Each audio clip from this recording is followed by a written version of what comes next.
What am I doing at a children's park in the middle of Cape Town on a Wednesday afternoon? And what on earth does it have to do with the water crisis here in Cape Town?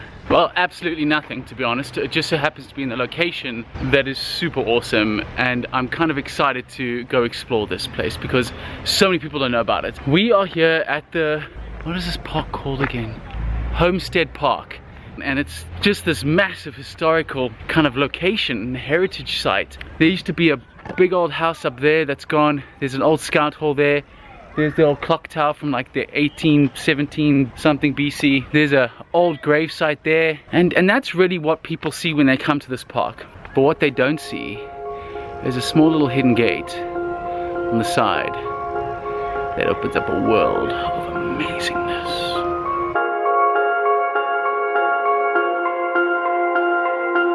And we have gained access to this area through the city of Cape Town to come see something that I promised you guys last time when we did the tunnel tours. This is vlog number 3 of the Times live collaboration with the water crisis in Cape Town.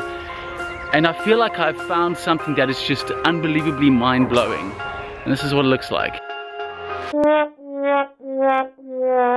I am disappointed. And it doesn't look like much, but here is what they call main springs. This is the mainspring of Cape Town, and these are the vaults that we have access to that go into the side of the mountain to see that spring actually bubbling out. And this place is phenomenal. The first thing that you notice when you walk here on the ground is that the ground is so soft. You sink in. It's so saturated with water, and there's literally just water coming out of the ground. Matt!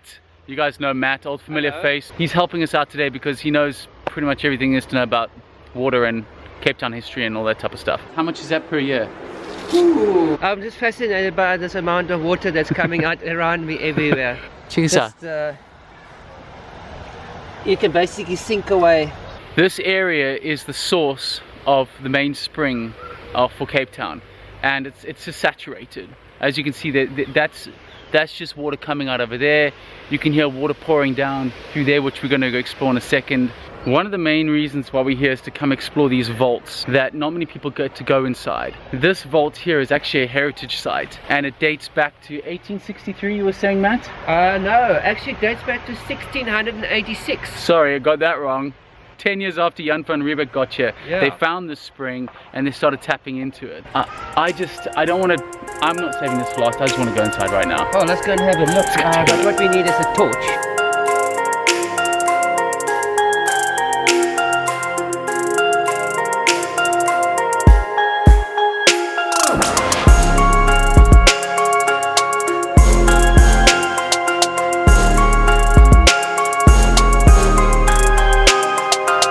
All those water pipes. These are old lead pipes from Simon van der Stel. Simon van der Stel? Who the hell is that? The governor of the Cape just after Jan van Riebeeck. He's the guy who started Stellenbosch and all the best wine, Constantia, his wine farm. Do you know why the rich people all got sick in the old days? From lead, because they were drinking water out of lead pipes. So we're inside the vault now, and there's kind of two main sections. Generally speaking, when this was a bit broken, this vault was filled up with water, but now the city of Cape Town has fixed it, and we're going to go into the second section at the back, which holds something that I was blown away by. Let's go take a look. Alright, now we're in the second section. So if you are looking down in this water here, this is the original spring down here. And if you look deep down into the water, into the sand, you can see the sand moving, and you can actually see the water coming out of the sand. Guys, this is phenomenal. This is the actual source of the spring, and you can see the water bubbling out from the sand underneath it.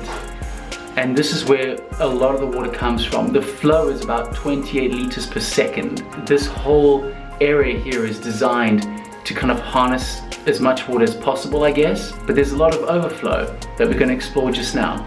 And these vaults that are kind of hidden in the side of the mountain, they're relics from like ages past. There's just so much history in here, and this water just flows and flows and flows and flows. Oh, 12 o'clock. 12 o'clock. Did you hear the boom? So we can lock up this one. Well, this is going to open in case we have to come back. Alright, so this is the main spring, but there's actually 5, right? Which is... You can see them standing over here, these enclosed buildings here. Some of them are about 5 meters deep. And they're collection chambers, right? Collection chambers, so that water gets collected and it all comes into the main collection chamber, which is this one in front of you now, which we're going to have a look. There's new pipes that have been laid in here, you'll see them. Woo! Inside the chamber here is a collection of all the spring, as well as some of the Clip River coming down Table Mountain. Check that old lead pipe.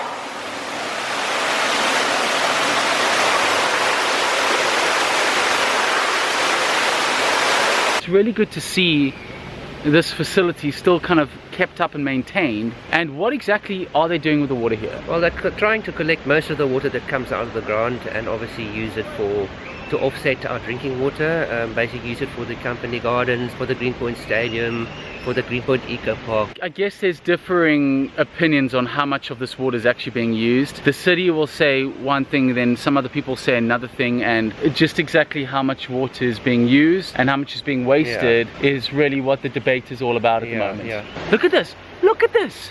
There is so much water in this ground here that it's just flowing out. It's just coming out. Look, nothing up there, and all of a sudden seeping out the soil here and flowing down into a river. This collection point is going to Greenpoint Stadium and the parks there, right? Yeah, mostly Greenpoint Stadium and Greenpoint Eco Park. And it constantly flows. Look, you can see all the way to the bottom.